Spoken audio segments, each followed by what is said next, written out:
This episode of UDSP is brought to you by Shutterstock.com. For 25% off your new account, head on over and use the offer code Gamebreaker10. Gamebreaker TV.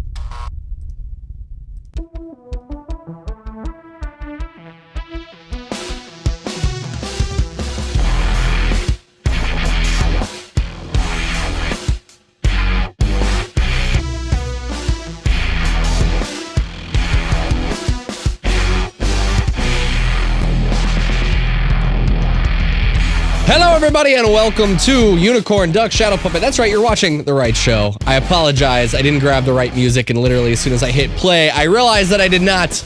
But you are still watching UDSP, I promise. I am your host, Mike Schaffnitz. Gary Gannon is away on a very important meeting today, and I can assure you of that because I am here, sick, filling in. So, Gary Gannon will be back, but you got me for this week. It is October 22nd, 2013. You are watching... It is not the 22nd. It is the 21st. But you are watching Gamebreaker TV. I am Mike Shaft. Today, guild capital ships are confirmed. Wait, that's in the wrong game. Special Snowflake armor diversity has been confirmed. And stealth versus rage, all that and more. But first, from right here on UDSP, Mr. Farhan Siddiqui. Hello. How's it going? How you doing? Wonderful, wonderful. Pretty all right. I'm also sick. Got a bit of a head cold. Met it up. Man, it is just the worst time of the month. Everybody I know is dropping like flies and getting the flu. And from Guild Umbra, Mr. Mark Taylor. That's right. Where my guild's at. Gamebreaker Nation. Start the alliances today. Oh, there it is. We'll get into that here. And trust me, we'll be getting to some Gamebreaker Nation stuff here shortly into the show. But in the meantime, for all of you guys out there, let's get into what you guys came here for. Some WildStar update news. The latest news for WildStar came out Wednesday, and it's all about Dominion Arkship Destiny. This is a ship that the Dominion are pretty much taking to the Nexus in the lore, and here's a pretty good look at it right here. This is something that they're kind of touting to be the jewel of the Dominion fleet. What do you guys think about this? Do you think that it lives up to the name here? Looks pretty awesome. Yeah, it looks unique. It's hard to get a sense of scale. It's hard to get a bit of a sense of scale from it. I mean, from first glance, I thought it looked a little bit small, but then I realized that, okay, there might be like 4 or 5 floors on that, in which case it would be actually pretty big, so... I mean, like if that was like a one-man fighter, like a person just kind of laying down in it. Wow. You know, like this low riding. I'm low riding. I don't know. To me, like, here's the thing. To me, it's got this Star Wars kind of feel to it, kind of like Empire, because this right here looks like the control tower. And to me, it almost kind of looks like a Star Destroyer without being as intimidating as a Star Destroyer. But it looks, I feel like it's a massive, massive ship, and this is like the bridge. I mean, that makes sense. I mean, you know, the thing is it seems like they're adding. I mean, it's kind of really impossible to do anything now in 2013, soon to be 2014, going forward without giving some kind of homage or some kind of inspiration to either Star Wars or Star Trek. But predominantly in MMO space, it seems like Star Wars is kind of more of the thing. So, you know, to your point, yeah, I mean, it looks like it could be something that could be hugely scalable. And especially right where you looked at it, it also looks like a trigger. Like if you were to grab this thing and hit it, maybe it's a gun. Maybe it's gonna be some sort of like super awesome thing, and I'll grab it. It's a handle, and it turns into like the gun of a bigger ship. No. Now here's the thing. I wonder if we could use that ship and use that for our ship hands. Ship hands. And like, you know, they have like a little cutscene and like. I mean, I guess the Arkship here. This thing is not meant to be a warship, but you know they do call it the jewel of the fleet. So it's not necessarily meant to be like this big. You know, I made reference to it being not as intimidating as a Star Destroyer, but maybe it's not meant to be. It's kind of more just meant to be a crowning achievement. Yeah, it could be that. It's also, I mean, we know that there's multiple Arkships because the Exile stole one. basically, from the Dominion. So that's where they have theirs that they're going to be using, cruising around in. So this might just be like the coolest one that all like the fancy people get to ride on or something like that. So that might be why. They got into like a big star battle, and then they like did a jump to light speed or something to get out of dodge or whatever. Like they like blew one of the capital ships up and then bounced out of the area. And then I guess it was after that they found Nexus. Is that kind of the lore? Am I getting it right? It's like so like far in the past before where the game is set. There is like basically a civil war where essentially like some of the people are like against how harsh the Dominion is and decide to basically hijack one of the Arkships, which I think it might have actually been like, I mean, I'm not remembering the lore very well, but I think it was like actually a pretty major ship as well that they stole, like a very important one. It was one of the big ones, and that was how they were able to like do their big battle, hold them off for such and such time, blow up one of the main capital ships that came to stop them, and then they like ditched out of dodge. But and, like, as far as like how they found Nexus, I think that was actually just one of the explorers from the Exiles, whose name I unfortunately don't remember, but he like was like searching around. He actually happened to find it first, and then from there, I guess maybe the Dominion spy network found out that the Exiles know where it is, and so that's everyone's just trying to get to Nexus at this point. This is our weak attempt at the lore section of the show. So I mean, I guess you guys. Well, I mean, you guys talked about looking at this to scale, and we get a little bit more of a in-depth look because here's what we were originally talking about, but then they also go on to show us kind of that it's more of like a transport ship here with a stasis pod, so you can see a little bit more of the inside scale of how big this is going to be, and I think it looks really grand. But the one thing that's kind of interesting here is there only looks to be in this area one stasis pod. And I kind of wonder if Carbine's going to kind of fall into the, you are the hero MMO trope, because it's hard to tell. This room really reminds me of like Halo when Master Chief was revealed and he was the only stasis pod that was in the room and then the master of everything. You gotta do it like a little look up, look down. Are you alright? Yeah. But I don't know. What do you guys think here? Do you think it would be a little bit cooler if they kind of included thousands? Because this is an MMO. Like, this is massive multiplayer, and to a certain extent, you, the individual, don't have as much impact on the outcome of the game as they like to pretend that you do. So wouldn't it be a little bit better to maybe embrace the idea and just have a lot of pods that are basically in this starting area so that you feel like you're kind of waking up amongst the people that are starting the game as well? Well, it's like when I woke up from my vault, I started having my own storyline for what's going on. What? What? None of you guys got the Fallout. Yeah, the Fallout reference. Yeah, I got it. Come on. Yeah, I mean, to your point, I mean, that really is kind of important, because if you have it set where everybody's the hero, then the storyline's going to be kind of pointless, because how are you going to explain everyone else being the hero? And I know that's kind of an obtuse question, given the fact that every MMO in history has always had that. You look at Age of Conan, you look at, a lot of the others. Like, I think one game that kind of did it right was either SWG or even Star Trek Online, where it's like, hey, we got to get up, something's going on, and you got to like get up and go on the story, and it doesn't really matter if you're the hero, because now you're just dealing with the actions at hand. And so given that construct, you're just caught up with the action. You may be one of many, you may be the chosen one, or you just might be some bum who overachieved, right?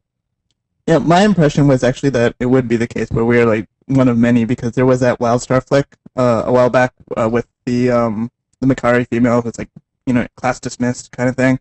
And there's all those people, and you're sort of like, okay, you're basically being forced to go down there, you're going to have to go do your job, and they expect you to die, basically, but that's all right, because you're just one of many kind of thing. So, and it is an Ark ship, so like just in the name itself is implying like a very big immigration vessel kind of thing, that you are the first colonials, basically, to get back to Nexus. So, yeah, I think that there is a strong chance of it being something where, there are a lot of things, but as far as them showing a ton of cryopods, I think that would be pretty cool. Yeah. I mean, the point is it gives a good backdrop, and hopefully you'll actually be or having some time on the Ark ship prior to landing on Nexus. I mean, I'm not exactly how they are going to establish your presentation as level 1. You know, that's different in every game, but that would be cool if you wake up and you're on the Ark ship and you get to walk around and maybe use that as your training area. Because tell me if you guys feel this, but I feel that like MMOs lately, like or at least over the last 5 years, have stopped having starter areas, in which case you can test out and learn all your basic stuff before you start your level 1 questing. Now it just seems like they try to throw you in there, and yeah, you can figure it out. But the point is depending on how adventurous you are, you may really go into what all of my little keys do, what does every little box do, or you could be like me, whereas I'm just shooting stuff until I level up to like level 4, and right around level 4, level 5 is when I actually start paying attention, like what does all this other stuff do? You know what I mean? Yeah. So if you actually have a starter area, you're kind of artificially forced to slow down and learn the systems. And I guess because I'm impatient, I have not been learning the systems in the right process. So hopefully the Ark ship will be that that artificial place to learn, like what does this do? Open this, look at that, without actually getting into combat. I mean, they even talk about with the juice bar and masseuse service, available at like different levels and stuff. So I'm wondering like if that's going to be like the differentiators between people who get the deluxe edition or the or stuff like that. I mean, what are your thoughts? Well, You have to pre-order the digital deluxe to get the massage. Yeah, that's to get the digital massage, you got to pay us an extra Yeah, I mean $20. Because that's the thing is once the ship actually arrives above Nexus, you're kind of weakened by a Dominion representative and given a massage. I mean, what do you got to pay for the? I mean, do you have to get the deluxe edition or the collector's edition for the happy ending? I mean, come on. I mean, this clearly, obviously has implications of a juice bar with this wonderful array of juices. I like fruit. the tentacle. I like the tentacle. The tentacle one. Yeah. I mean, it's well with that juice. That's ultimately. I mean, the thing here is the thing is at the end of the blog post, it kind of says that once you've completed this, and this is, I think it's kind of great with what you were saying, Mark, is that once you've completed this with one character, you can choose to be dropped straight to the surface. So it's not something that you have to go through every time, but it is something that they're going to make you go through once to get a handle on their game. Not just say, okay, hey, look, you've been playing MMOs forever. We get that. We know that. Jump in and start playing. They're like, no, this is our game. This is how you play it. You've got to do it once. And then you can go back and play it again if you want, but you don't have to. I really hope so, because my impatience has really boned me for certain games that I've played. So most MMOs have the basic mechanics, WASD or whatever. Some try to do some crazy mouse bullshit, which I always hate and have to remap to my keyboard. But, it's that kind of stuff in it, but more importantly than just the movement and the targeting, which that if you've played MMOs for more than a year, you can figure it out fairly soon. But it's what do these different boxes do? Is this my inventory? Is this my character screen? Are these stats? Is this how I try to track different skills? What is the nuance of the way that you've set up your UI so that I can interpret it? Because I'm not one of these teens who can just jump into it and like after 2 seconds of knob dicking on it, that now that they're a pro, it takes me a while to absorb it and to try to figure out, okay, this is this and this is this, because at face value, when someone's describing to you, a lot of times a lot of the different UI elements kind of blur together, or they seem fairly similar. So it's going to be important, especially when it comes down to your 6 capabilities that you have at your screen, and obviously you're not going to get all those day one. But if you don't understand how that little bar, that toolbar works, you might be a dumbass like I've been, where you're expecting your skills to automatically auto-populate or to auto-update. Meanwhile, you're like that guy who's level 12 who still has the level 5, kill shot ability on his taskbar, because you didn't know that it didn't automatically update to the next one. You have to, drag it and drop it on the taskbar. So just little things like that will enhance your style of play, should you care. If you just don't care, then I guess it just doesn't matter, right? Well, on the bright side for that, like you were mentioning this on one of the episodes that I unfortunately missed the other day, like the whole concept of, oh, oops, I didn't actually like put my new abilities on my bar, or do they automatically show up, kind of thing. Well, considering how key of a system that the whole limited action set is, that I think that's going to be something that they definitely have to teach you. They have to teach you, okay, like in this case, do you want to add a CC ability? Do you want to have more offense abilities or something like that?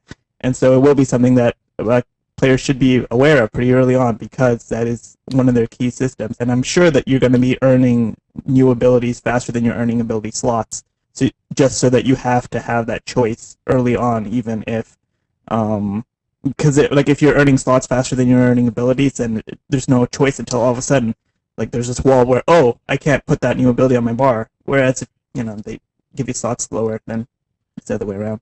So now that we're totally off the rails, Mike, let me ask you a question relative to the toolbar discussion, which is not in our notes, and I do apologize. But do you find having and let's just say that 7 is the number because I can't remember, but let's just say there's, they give you a limited toolbar of 7 options, right? Do you think, and Farhan, do you think, and chat room, do you think that having and VOD viewers and everybody live streaming, be all inclusive here. Somebody just write me some snail mail. Anyway, Morse code. Do you think that having 7 options, and again, I don't remember the number, but let's just assume it's 7 for the sake of argument, equalizes the playing field? So, for example, other games, WoW, Tor, Dark Age Camelot, have 20, 30 boxes that you can have of all different abilities, and you could have all of them programmed with different stuff relative to what's going on down to the gnat's ass detail. Do you think that having only 7 equalizes the playing field for the so-called elite gamers to someone who's maybe mediocre or just an entry-level player? Because you have less options, you have less things that you can click, so you have less choices given the situation. In a lot of MMOs, they'll have some attack that you can only use while the enemy is stunned. I take that shit off my toolbar first because I never click that fast enough while they're stunned. But the elite players can basically KO you, one-shot you, if you're stunned, and they know where that button is. That's the way I honestly think that's the way it should be. It's it's a strong thing that because the elite players are able to pull off the stun and then the follow-up to get the instant kill or the massive amounts of damage, but they're elite enough to pull it off. They ultimately should do. I feel they should be able to do more damage. You can't just say because they choose to do it and I choose not to do it, but that's not fair that they get to do a lot more because I personally am choosing not to do it. I'm just old and suck, so I take it off because I never get it to work anyway. I never can get it to work anyway because I'm like, oh, he's stunned. And I'm so busy button mashing, trying to just do my level 1 attack or whatever, that my brain never engages to my hand to say, there goes a damn opportunity for 3 times crit. And it just never gets there, So, do you think this equalizes the playing field? I think that I hope that they don't equalize the playing field in that sense. WildStar and Carbine have been very vocal about trying to create, look at the 40-man raids, not for everyone. We're going to be very hardcore. And I think that mentality is what has ultimately hurt a lot of the World of Warcraft PvP situation. I like the fact, first off, that it's a kind of a toolkit of 7 or 8 or however much. Because I think that it builds into kits that you can learn to expect the enemy to use. That's where League of Legends gets its really competitive nature is you can play against other champions because you know what they're going to be throwing at you. If you understand your enemy, you can understand how to play against it. And the more buttons that get introduced to a class, the harder it becomes to know your enemy. So I like the fact that you have to put thought into your ability and your deck. And I personally think there shouldn't be a balance in your scenario where if the person who wants to do the stun then follow up does more damage should absolutely have the advantage of more damage because they chained it that way, not just because as you said, you're older and don't have the ability or don't want to take the time to do that. I hope that they don't cater to that. I really don't. All right, look at all these macros I got going on here. I have to do this just so I can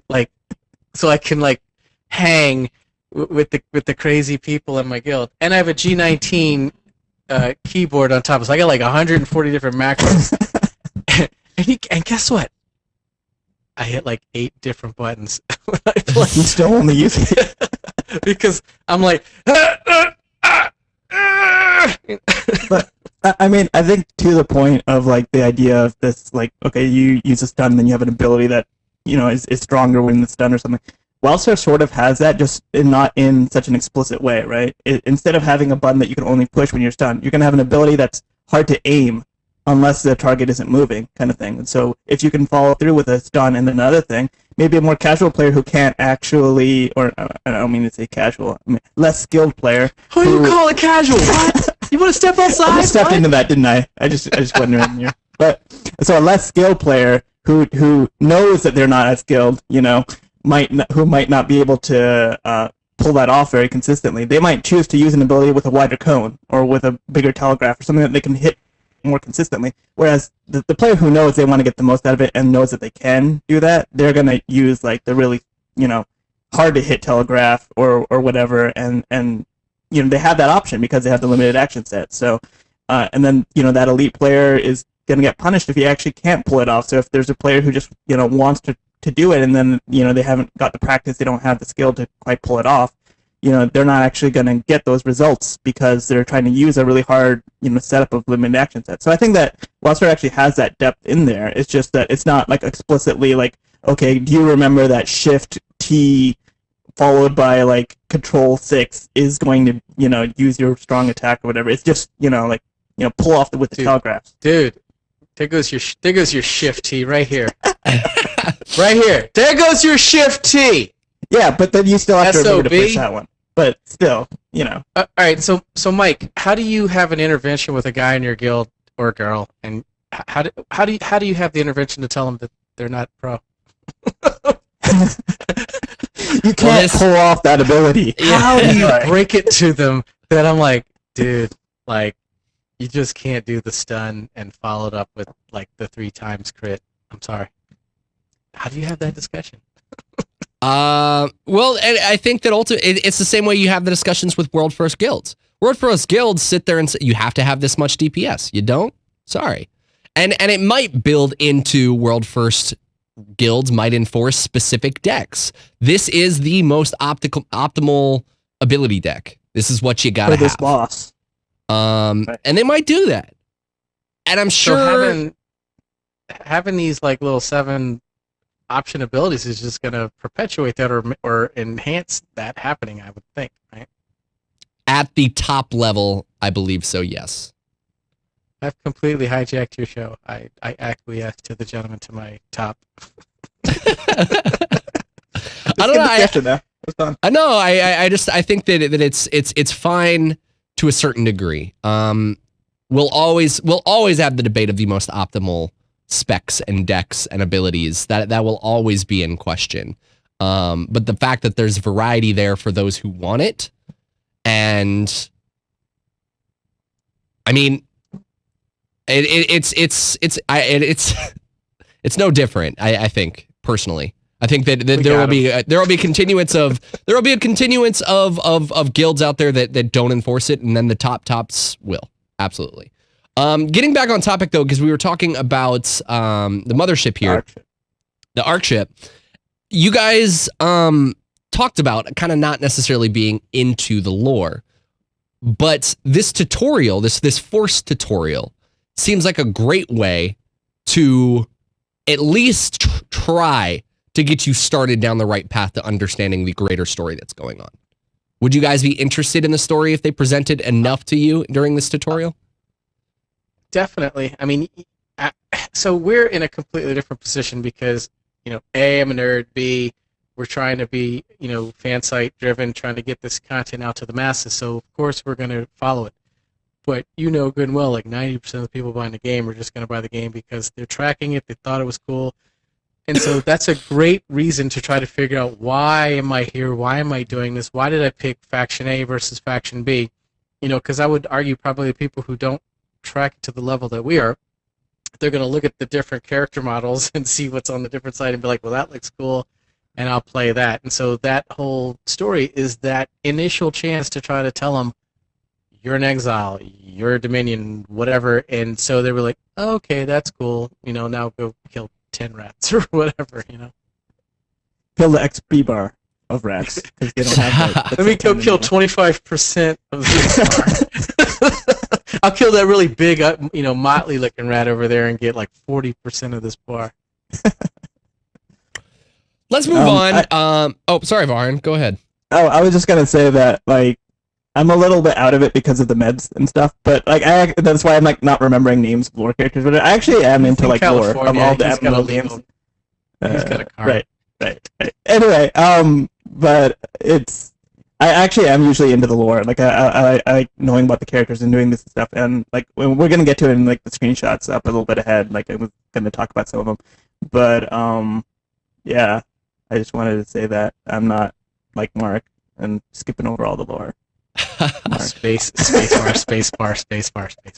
Let's move on to some more of these screenshots, but before we do, I want to tell you guys about a sponsor that we have here on Gamebreaker TV. They're a great sponsor used all over the creative industry, and I strongly encourage you guys to open up your eyes and just take a look, because you'll find them more often than not in some of maybe your favorite television shows or any other media partners that are maybe out there. But Shutterstock.com is a great service with over 20 million high-quality stock photos, illustrations, vectors, and video clips. It's a great service to use if you're not an artist like myself. I'm a video content creator, and I need to find assets to make my video with. The first place that I go to look is Shutterstock. They've got great images, all available for download. And maybe you're making something like the Gamebreaker Nation, you know, a community of people, and you need a great, impactful logo. So you type in maybe to search dragons, and you find maybe this awesome dragon here, or maybe, just maybe, I know it's going to be almost off to the side of the screen, maybe the middle one to the far left there. That one looks awful familiar. To the Farhan over there? To the Farhan over there. I don't know. Maybe we used it right here on our Gamebreaker Nation logo. Oh, I don't know. It's a secret weapon that we use all the time. Shutterstock, guys. It's great for trying to make stuff like this. Shutterstock has so many different assets that you guys can use, whether it be video or still images. They've got it all for you available. And if you guys want to go check out Shutterstock, we've got an amazing deal for you. If you head on over to Shutterstock and you're about to check out, don't check out before using the offer code Gamebreaker10, because you'll get 25% off your new account, and you can get started right now. So head on over, shutterstock.com, offer code Gamebreaker10. Let's move on to some of these screenshots here, because there is a very interesting one, to say the least here. Let me pull this up real quick. It looks like we might be delving into the topic of religion. Yeah. This is the Vigilant Church, and as loyal citizens of the Dominion, it's our duty to spread the word of any species encountered on the planet. Now, we've heard next to nothing about that before, haven't we? I haven't. Have you, Farhan? Not really in detail. We know that they sort of worship the Lumini. They like sort of half Elden / half human people as their leaders, kind of thing. And I think the screenshot actually has a lot of like cool things going on in it. Like, if we can get back to the screenshot real quick. Like, they have like the right as you go to my Farhan when he's referencing the screenshot. Fire the TD.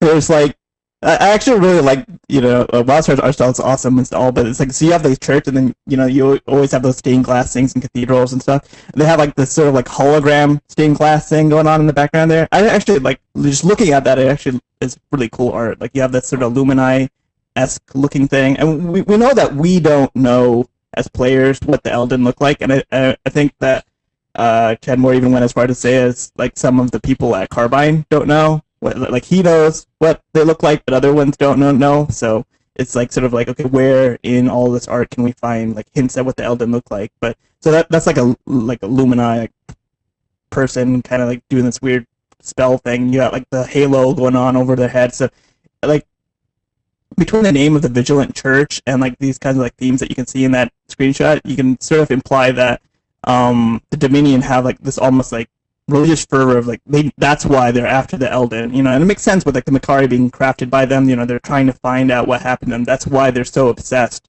with finding out more about it and getting their birthright, so to speak, because they feel like they're descended from the gods essentially. So there's a lot of like really neat themes in there of like being able to get their birthright and such. So I think it's pretty promising.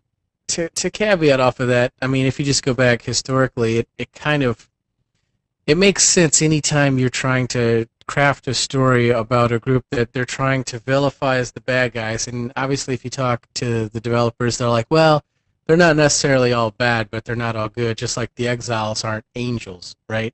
So it's not to try to portray them as these are bad guys and these are good guys. They're just trying to portray them as they're just two opposing factions. And obviously, relative to the things that they do, you're going to be enamored by them for one reason or another.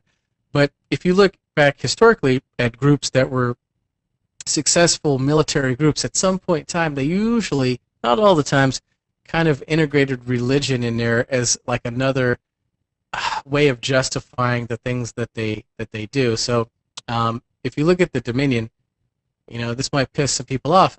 Obviously, you can see that they've gotten some inspiration from what Nazi Germany was doing by everyone having a cool uniform or whatever. And by having this element of the church, now that's saying that, everything's all right? It's like kind of sanctifying or trying to give credence or another reason for them to believe in it. If they don't believe in the state, then they believe in the religious reason of why they're doing what they're doing. It's kind of things that, in history, it's kind of repeated itself in many, many different, facets. But I find it very interesting if you read comic books, like I was a big or still am, I guess, a big comic book nerd, but I haven't really collected since like the 90s, dating myself. If you look at the character, the female character that they have on the screen, so Mike Shaffnet, make with the picture, you. If you look at the character model, it looks just like a female comic character known as Zealot that was in the Image comic series by Jim Lee back before he sold out to DC. Yeah, I said it. And it was a female character. Her name was Zealot. She was a member of like some crazy sisterhood before like she crash landed on Earth. And basically she was like pretty much like a ninja. But look at what she's wearing. This is supposed to be a religious symbol, and yet she's basically walking around in a dominatrix outfit. You see what I'm trying to say? So that's assuming that. I mean, that is assuming that. I see what you're saying, and I agree with you. But what if the skin tone white is just cloth? You got to consider that. Come on, man. That's actually what I thought at first. I was born at night, but it wasn't last night. Got it? So you can. Don't piss on my back and tell me it's raining. All right. Zapparobo actually from WildStar General just is in chat, and he mentioned this quote. I don't know exactly where it's from, but it says in 1376 AE, in the wake of the Elden's purported ascension to godhood, the reigning Emperor Jarek of the House Asrion delivered the Vigilant Declaration. This document, which officially deified the Elden, united the Empire under one faith. So it is sort of like this idea of so they established this religion.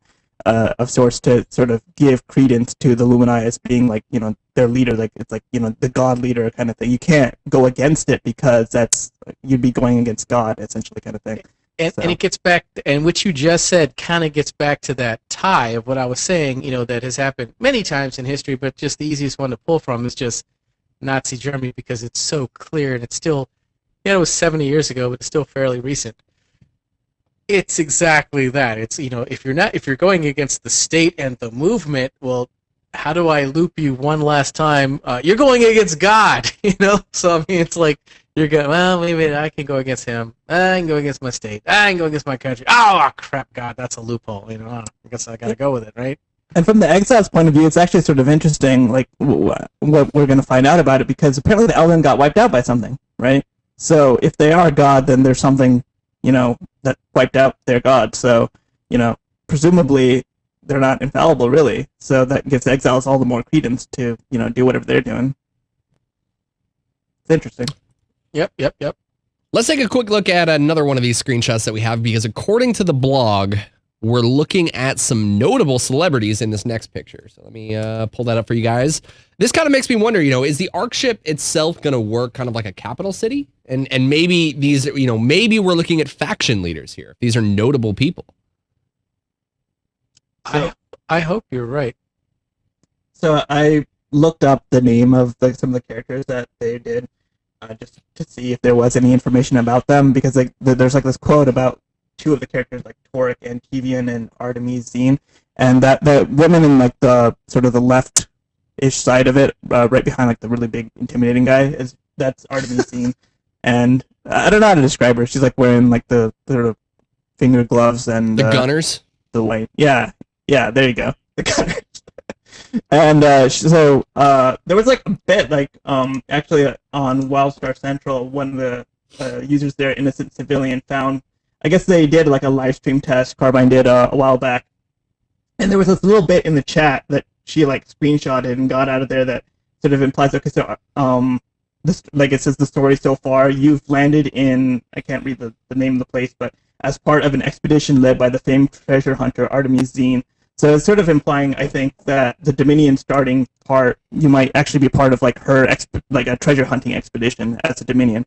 So that's actually pretty cool, because it's sort of very different from what we know about the Exile starting area. You're coming down as a treasure hunter rather than just being oh my god, we're crash landing or whatever in the frozen wastes. So, even more reason to go Dominion, I think, right here. Well, I mean, that's what's really kind of cool here is the fact that we're so early in this stage. It's so early in the colonization process, and it would kind of be interesting to see these characters and maybe even an actual city get built over the course of time as the game grows, right? Yeah, I think it would be pretty neat to see maybe over patches they sort of build up whatever their capital city is going to be on the planet itself. I know that there was a lot of discussion over the course of this WildStar Wednesday, people thinking about okay, does this imply something like the Star Wars Republic, kind of like a Republic fleet, Empire fleet, kind of being your hub? And I really hope not. I really hope that this is sort of just a temporary kind of thing, that you're there for the starting zone, and maybe you come back to it for the ship hands kind of thing, but not so much like that, because I really didn't like the fleet. I actually like having more of a permanent capital that you're actually doing stuff in on the planet, rather than it being sort of just like a spaceship. That's just my opinion, though.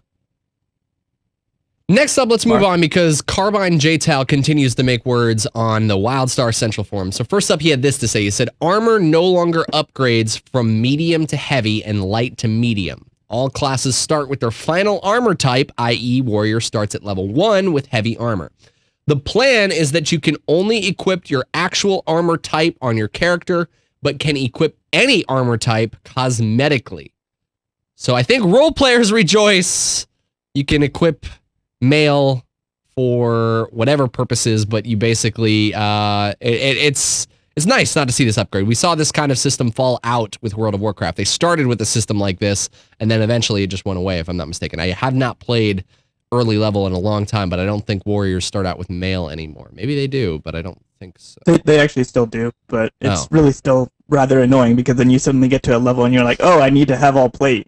Oh, right. I hope I can get it, kind of thing.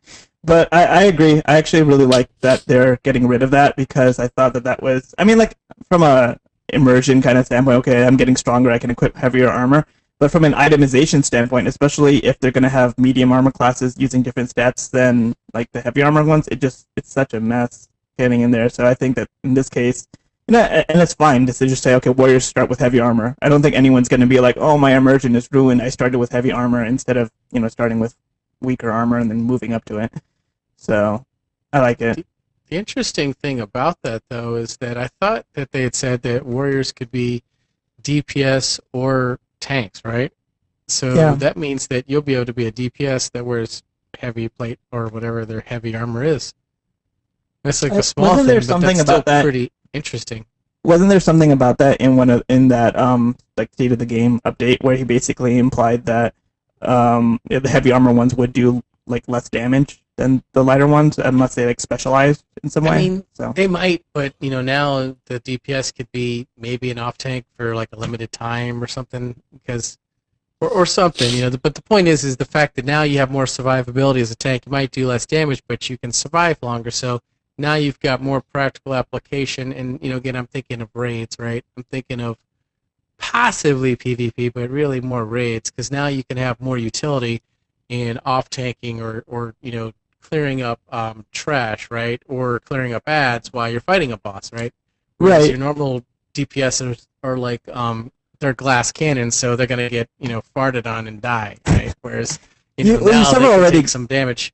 you sort of already got that like dichotomy though, even within tanks because of the whole stalkers using medium armor kind of thing. So they have to have some sort of like, you know, stance or ability or something that you can pop to, like, okay, I'm a tank, I'm gonna take less damage than my DPS stalker brethren kind of thing. So I think that that's just like a numbers thing. They can handle that in I think terms of like some sort of spec. I think the Go biggest ahead. thing that obviously that is the complaint here is, and is important for any game developer, is obviously character silhouettes, because there will be, you know, specific weapons that are very closely tied to each class. And I think that's kind of how players are going to address how to easily tell what class they're fighting against is by the way the character looks. But Well, Yeah, so I mean, so there's a lot of like complaints about, okay, like, this will mess up PvP because you won't be able to tell what you're fighting.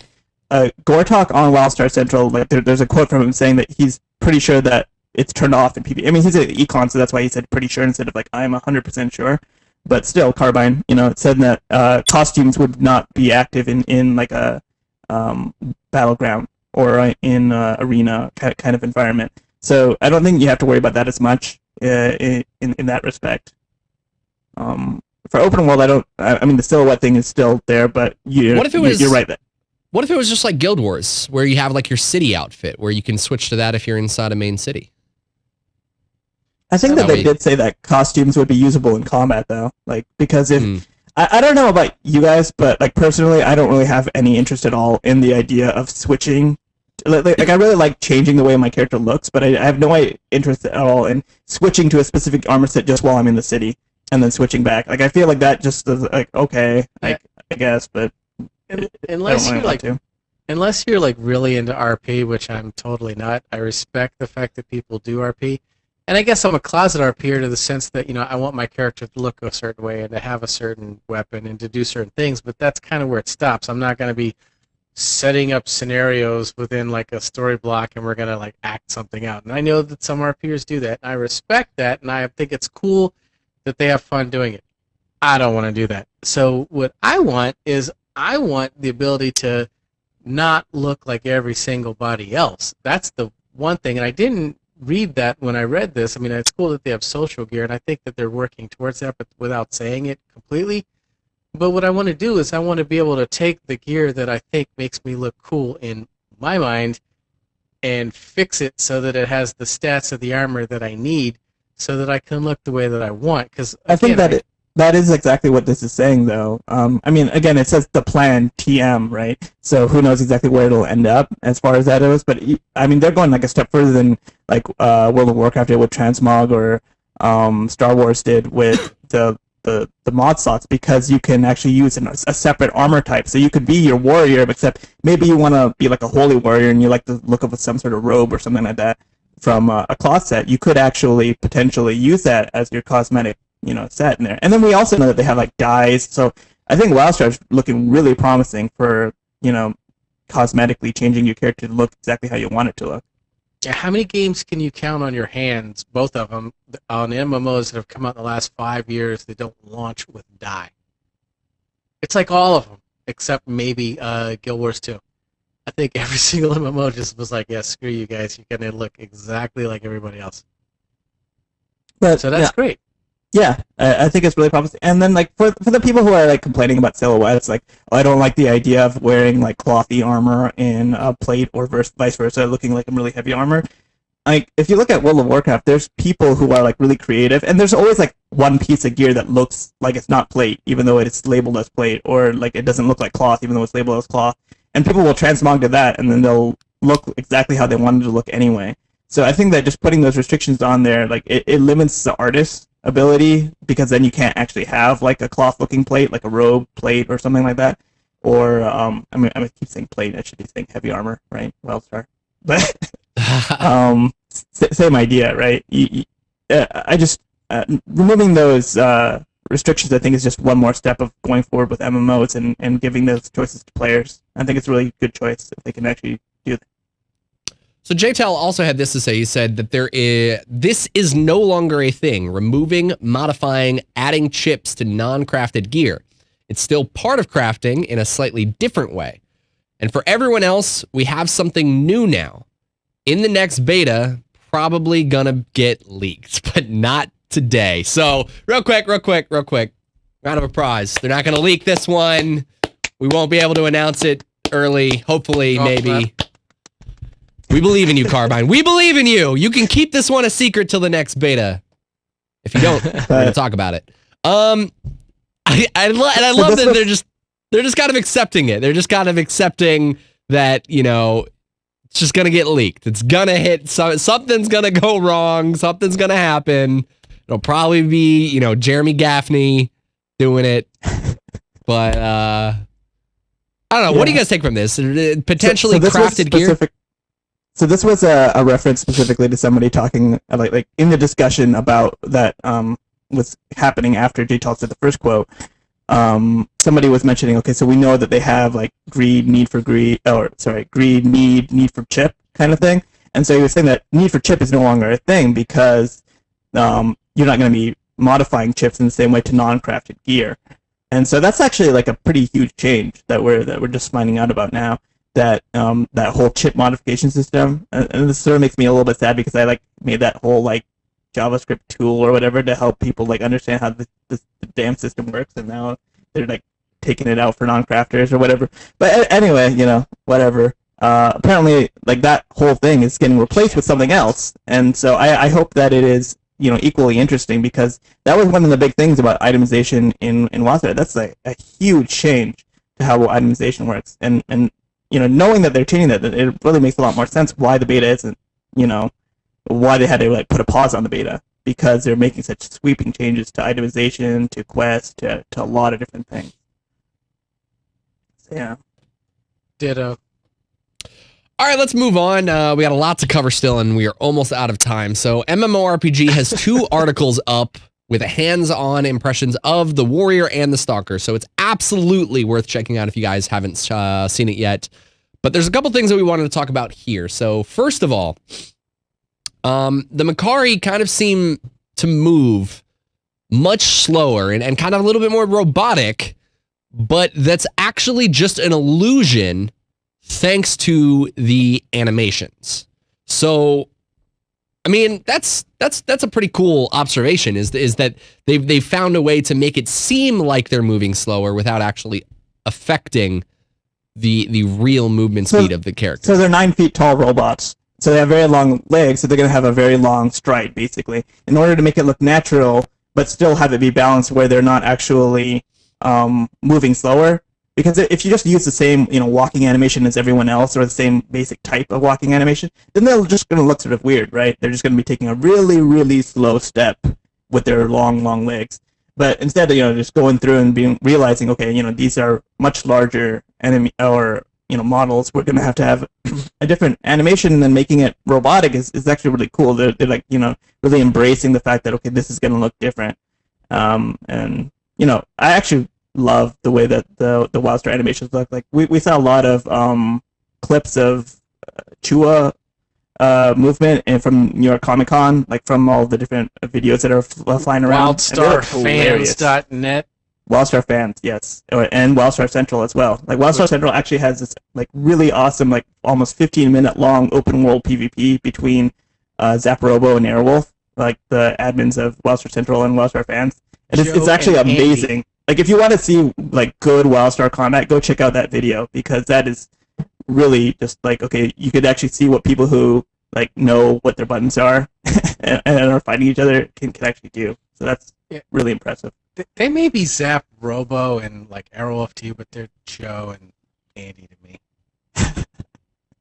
Just name dropping here. Trying to get some cred. That's my cred. Do you think that this issue is going to potentially put people off from the race at all? Because some people might find that slower animation ultimately annoying. They might. I know personally, I actually like the little races because I like the way they look like they're scurrying around. I actually just find it makes me, like, mentally, I feel like I'm running faster because they're moving their legs so fast in order to make up for the fact that they need to move, more distance with the tiny little legs. So that's actually why I like playing this little classes. So maybe the bigger ones would be annoying for me. They look like they're hauling ass. Yeah, they do. By the way, I call Mike Joseph Joe.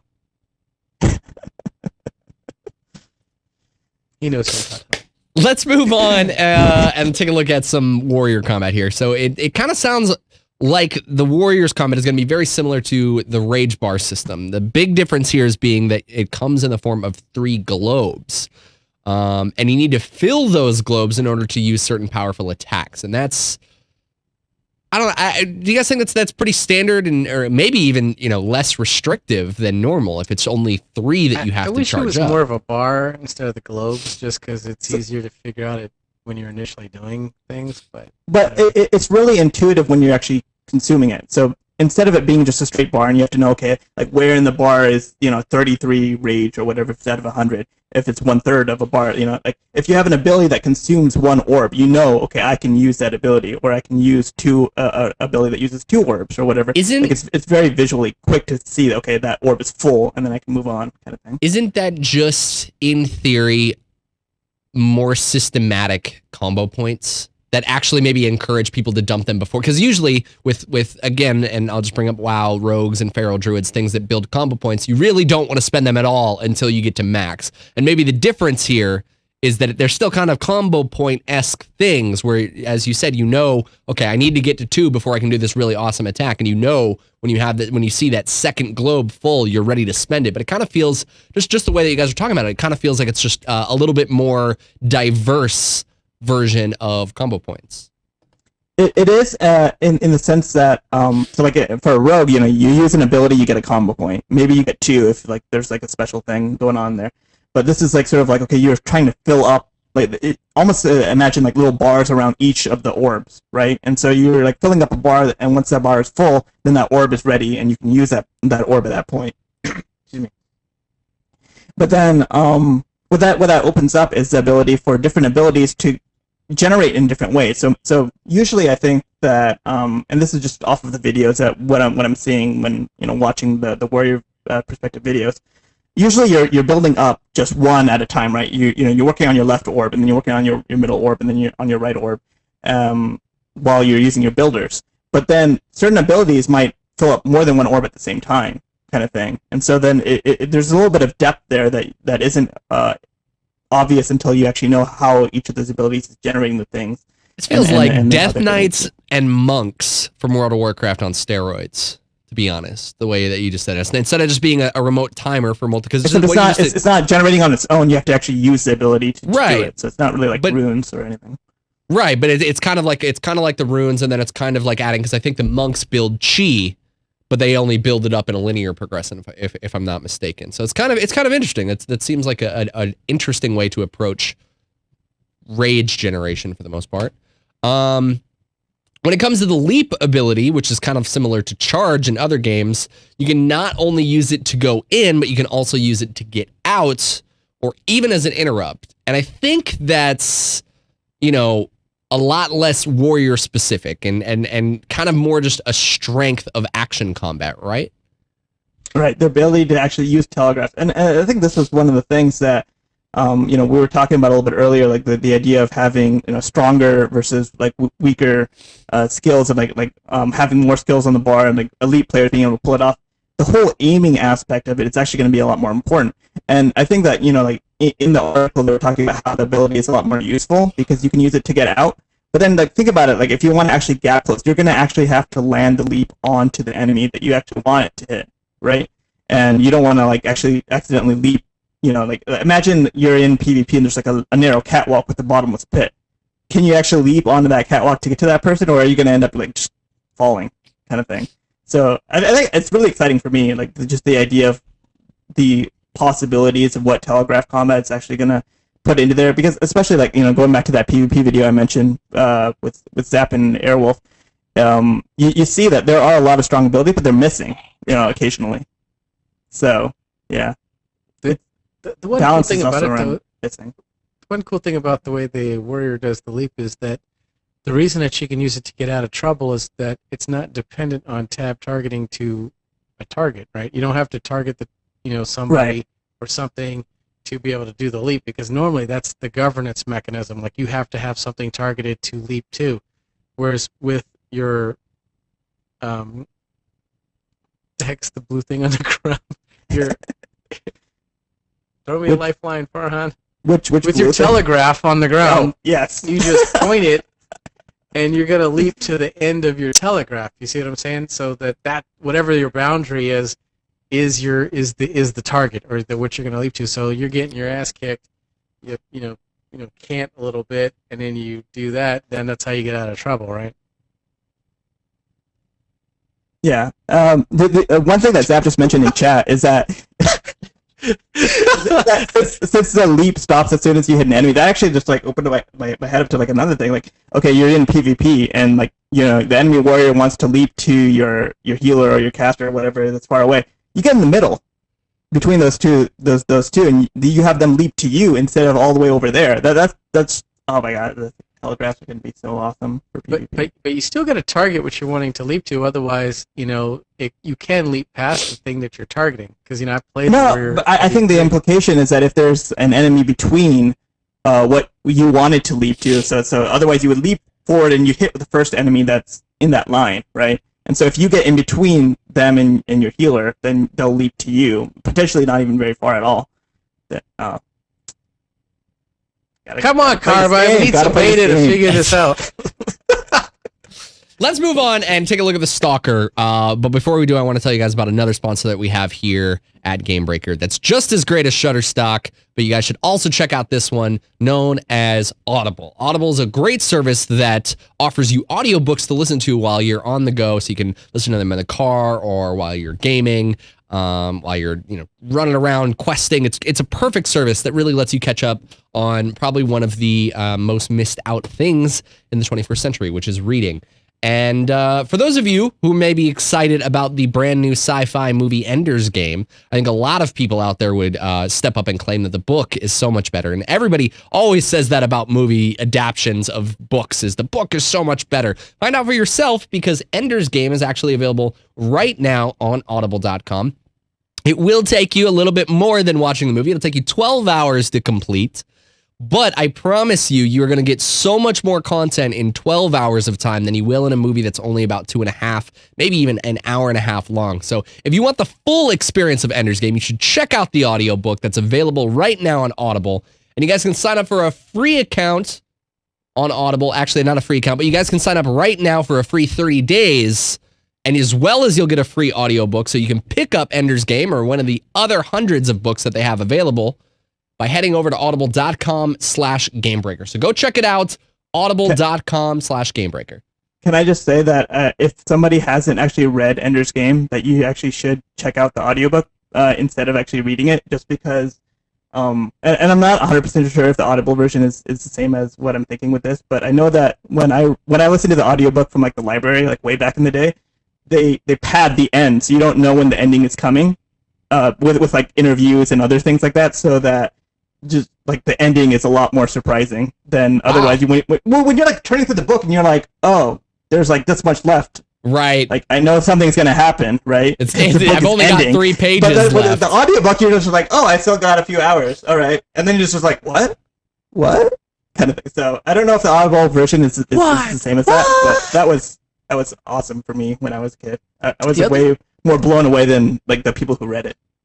The other great thing about audible.com is the fact that they'll actually have like sound effects and things in the background. So, you can get imagery from reading, but like it just is so much more impactful. So really brings it to life. Yeah, no, guys, check it out. Audible.com/Gamebreaker. Please go check it out. Supporting Audible helps support this show and all of Gamebreaker, so please go check it out. Audible.com/Gamebreaker. All right, let's move on. Back to the Stalkers, back to WildStar. What you guys are here for. They're kind of the rogue class, because stealth is stealth. We're just going to keep making comparisons to World of Warcraft, because we know all of you guys love it so much.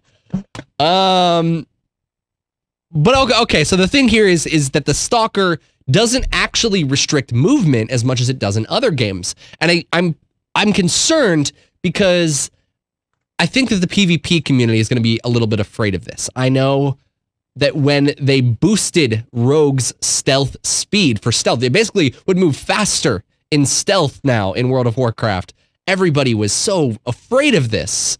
So this is obviously going to be a major issue. You have the advantage. You can go invisible. And if you don't move, if there isn't some penalty there, where's the trade-off? Let's see, like WildStar has another interesting penalty though. You know, like and I don't know for sure if stealth breaks on damage like it did in WoW or in other games, but usually when you want to pop someone out of stealth, you have to use like the targeted AoE or like some sort of AoE. Everything's an AoE if you have a telegraph, right? You can just shoot your stuff, and so it might be, it might be necessary. Your stuff.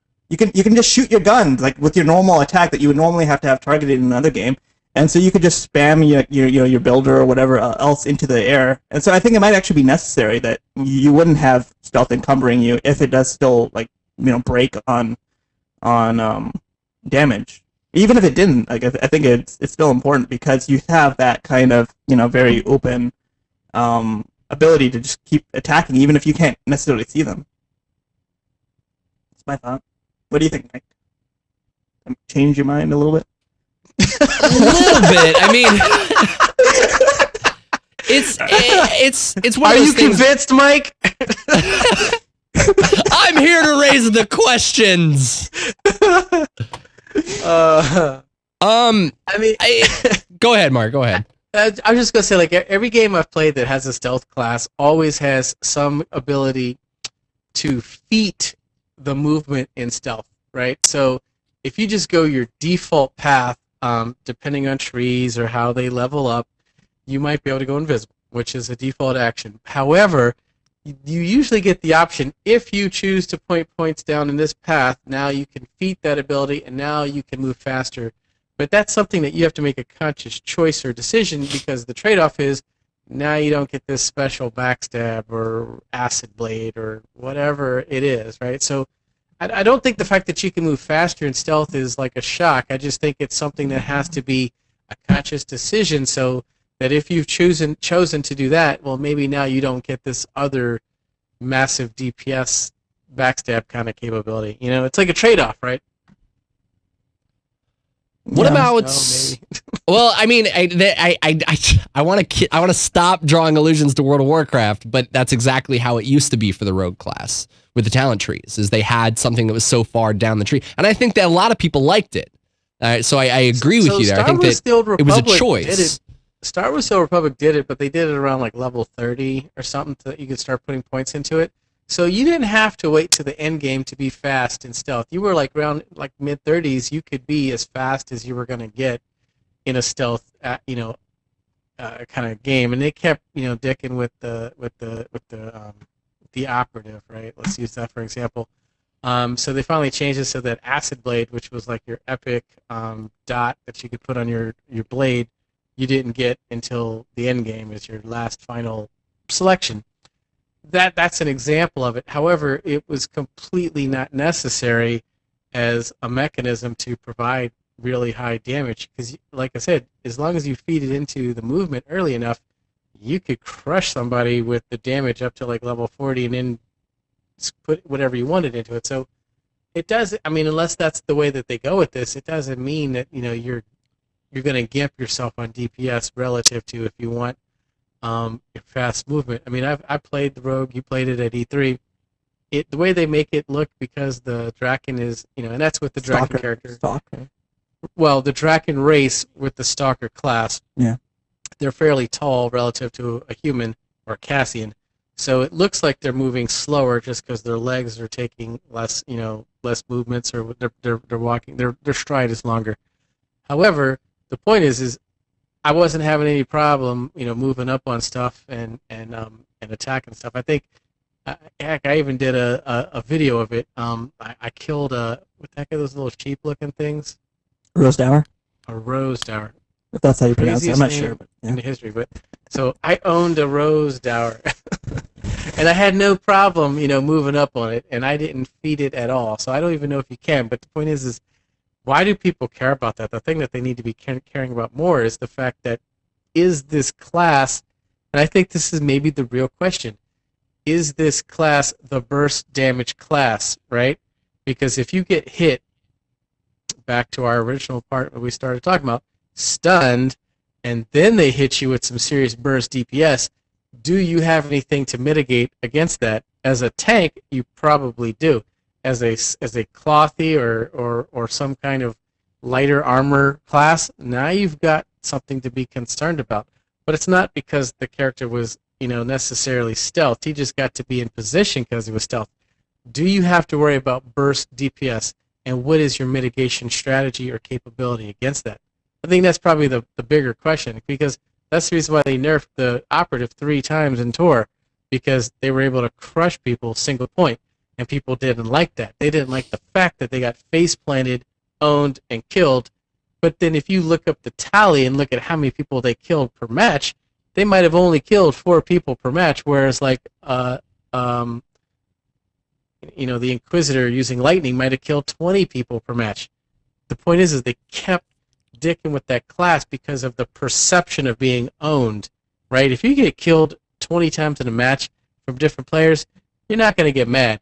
But if you get consistently owned completely by a DPSer, now you're going to bitch. And so the vocal minority on forums are going to get something changed out. So I think that class got nerfed 3 times in a row, and it really wasn't even called for, because that class, and I don't know any other games that have this, they don't have a gap closer, and they have very few get out of trouble cards, right? You might be able to stun an enemy and then try to go back into stealth, or stun an enemy and run, but usually if you get the drop put on you, you're screwed, right? And so that's the trade-off. You can own somebody completely, but maybe 3 or 4 times per match. Whereas if you're a ranged DPSer, you're going to get 20, 30 kills. Why? Because you put damage on here, and then you ran and you kept moving. So it's just one of those things where it's the perception of ownage that's not really there.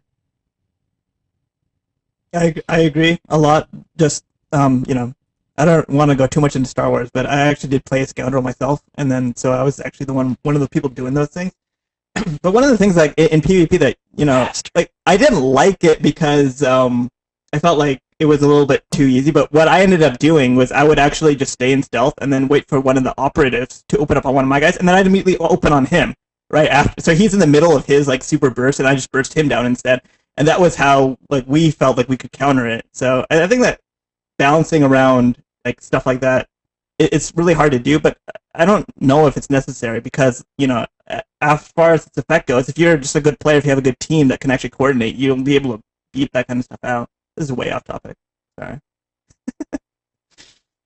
Let's move on real quick. Just we're starting to get to the end of our time, and I want to get to this last topic. We still had a little bit we wanted to talk about Stalkers, but we will continue that for another day. So the last up here is WildStar fans on YouTube have a video showing off open world PvP from New York Comic Con. So one concerning thing that I kind of took from it is that after dying in an open world PvP fight, the player had to wait 5 seconds and pay some gold to instantly revive on the spot.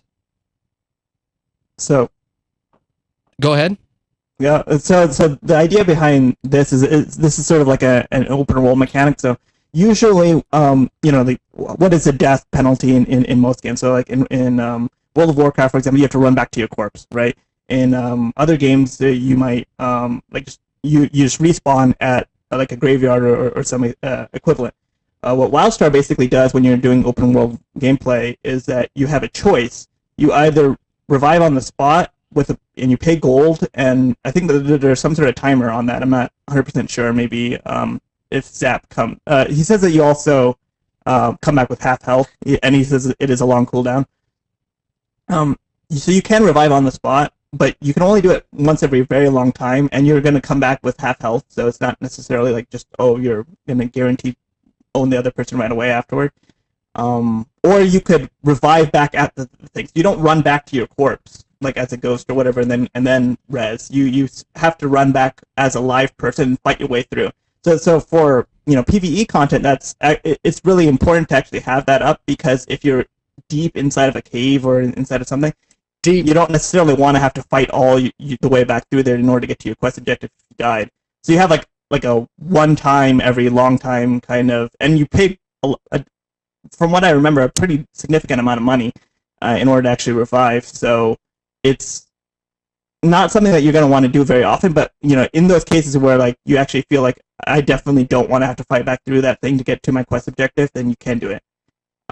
As far as being able to use it in PvP, I don't think it's like a huge deal because of the long cooldown, and PvP isn't supposed to be fair. You start at half health, other things like that. It does make it so that if it was like a close fight, then it might be a little bit cheesy. Like, okay, like you got me down to like 10% health and then I killed you, kind of thing, and then you just pop back up after a few seconds. But everyone should be aware that that might happen, right? You're in open world PvP, you're gonna know the system. You know that, okay, 5 seconds I have to get clear out of here, or to heal myself up to get ready in case he pops back up. So I don't know if it's necessarily something that you have to disable in PvP, open world PvP, because I mean, just thinking about it, like, that would really suck, right? You're like deep inside of a quest and you get ganked right before, and because they got the killing blow on you, you can't use your revive to just pop up back there again. I mean, I don't know. What do you guys think? I agree. Okay. I mean, the convenience of it, I like. I agree with you to a certain extent. And especially, I guess, as long as there's an extended duration cooldown, like first time it's 5 seconds, second time it's 5 minutes, third time you're gonna wait 10 hours. You might as well just release. Like, otherwise, you're gonna run the risk of it if it's always just this 5 second kind of cooldown thing. You're just gonna get people reviving on the spot, it's a half hour left and right. It's like a half hour or something. So that's a why pretty would you significant ever amount of time wait? even after just one. Why would you ever wait half hour, or are you literally dead for half hour? There's no releasing. There's no nothing. You're dead for half an hour. So you can use your instant revive on the spot once every half hour. Otherwise, you have to go back to the graveyard, and then you're alive. You have to fight your way back if you want to actually get back to where you were. Gotcha. Kind of thing. So it's sort of like to put it in World of Warcraft terms, reviving at the spirit healer, and you don't walk back to your corpse and then revive there. You just are alive at the graveyard. Makes sense. If you release. I don't know. I kind of like it. Makes a lot more sense to me now. Hollow Crypt is the name of the graveyard in WildStar. Thank you, Sam. You're saving me here. Florian Siddiqui, you can follow him right down there at Unindel. Be sure to catch him here every week on UDSP. As well as Mark Taylor, you can follow him right down there at Guild Umbra each and every week. Shout out? Shout out to Mog Nation and Subterfuge Gaming. There you go. Mark Taylor, you can catch him right here, like I said, on UDSP. This show goes live every Monday at 3 p.m. PST. Thank you, everyone, for watching. I am Mike Schaffnitz. Gary Gannon should be back next week. As I said, I was just filling in for him. I know I say that often, and then I end up showing my face next week. But if all goes well, he will be back. Thank you, everyone, for watching. For more WildStar news, be sure to catch this show each and every week on Gamebreaker TV. So follow us at Gamebreaker TV for all of your MMO news.